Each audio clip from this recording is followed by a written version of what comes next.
कौन सी वाली? जिसको एलिफेंट अपनी आवाज से शिकारी को डराता है अपनी आवाज से, फिर अपना सामान छोड़ के देखो ऐसे भागता है सामान छोड़ के। अच्छा ठीक है। तो इस कहानी में कौन कौन रहता है?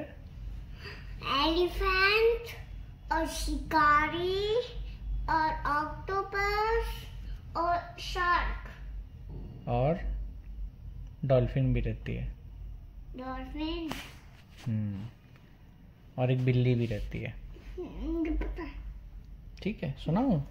मेरा काऊ कहाँ गई? काऊ पहना है ना भाई तू? मेरा मुंडी पे है क्या? हाँ, अब सुन। एक बार क्या होता है, एक बिल्ली जंगल में जाती रहती है।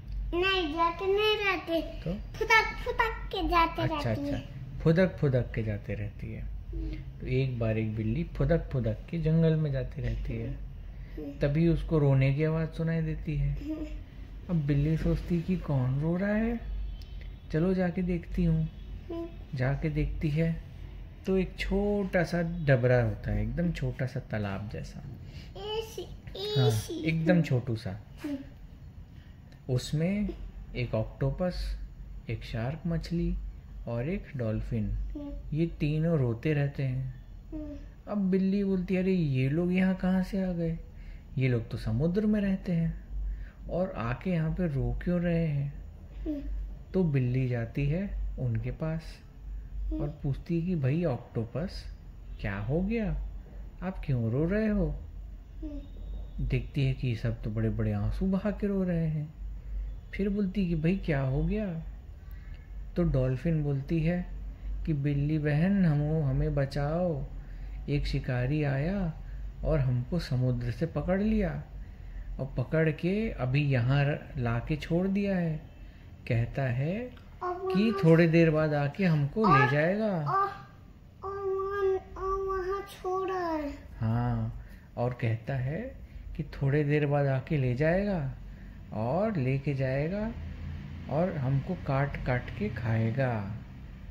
बिल्ली बोलती, अरे अब मैं इनकी कैसे मदद करूं? थोड़ा सोचती है। बिल्ली बोलती, आइडिया, मैं अभी आती हूँ। बिल्ली दौड़ के जाती है, फुदक फुदक के जाती है। कहाँ जाती है? अपने दोस्त वहाँ एक एलिफेंट जंगल के पीछे छुपा रहता है। हाँ, अपने दोस्त एलिफेंट के पास। वो एलिफेंट एक केले के पेड़ के पास रहता है और केला खाते रहता है। तभी बिल्ली पहुंचती है और बताती है कि भाई एलिफेंट, ऐसा ऐसा हो गया, क्या करें, चलो जल्दी मेरे साथ। एलिफेंट बोलता है ठीक है। अब बिल्ली बैठती है एलिफेंट के पीठ में और दोनों चल पड़ते हैं उस छोटे से तालाब की तरफ। अब ये लोग पहुंचते हैं। एलिफेंट भी देखता है अपनी आंखों से कि भाई ऑक्टोपस, डॉल्फिन और शार्क मछली फंसे हैं।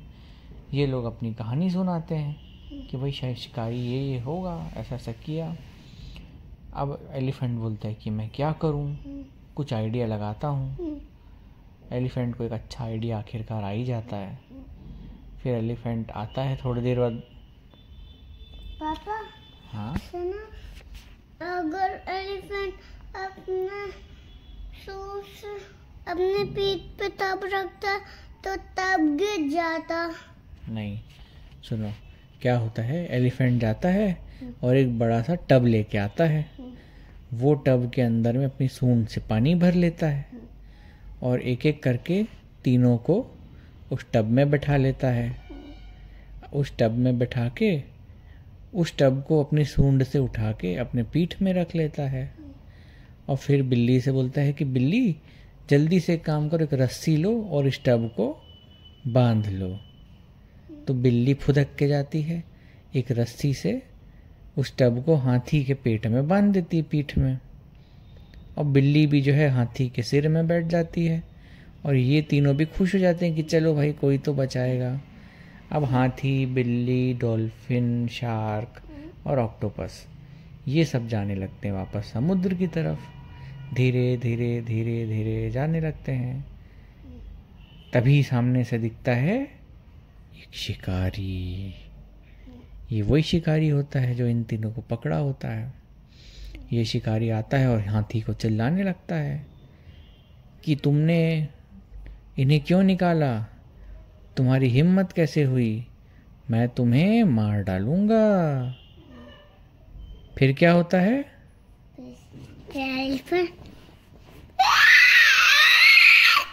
हाँ, एलिफेंट फिर ऐसे जोर से शिकारी को डराता है और डरा के उसको भगा देता है। और फिर सामान छोड़ के हाँ, शिकारी अपना सारा सामान छोड़ के भाग जाता है। और फिर क्या होता है? कहानी नहीं बंद। नहीं, फिर ये होता है कि एलिफेंट इन सबको ले जाता है समुद्र तक और समुद्र में ले जाके छोड़ देता है।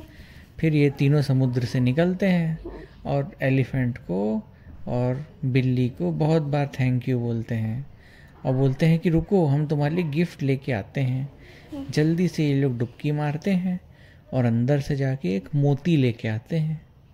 अब वो मोती हाथी को गिफ्ट कर देते हैं। वो कहते हैं कि इसे तुम अपनी सूंड में लगाना, तुम बहुत अच्छे लगोगे। और बिल्ली को बोलते हैं तुम भी अपने लिए एक माला बना के पहन लेना।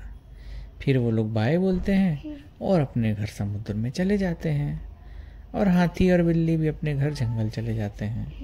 और कहानी होती है बंद हो जाती है, खत्म खत्म हो जाती है कहानी।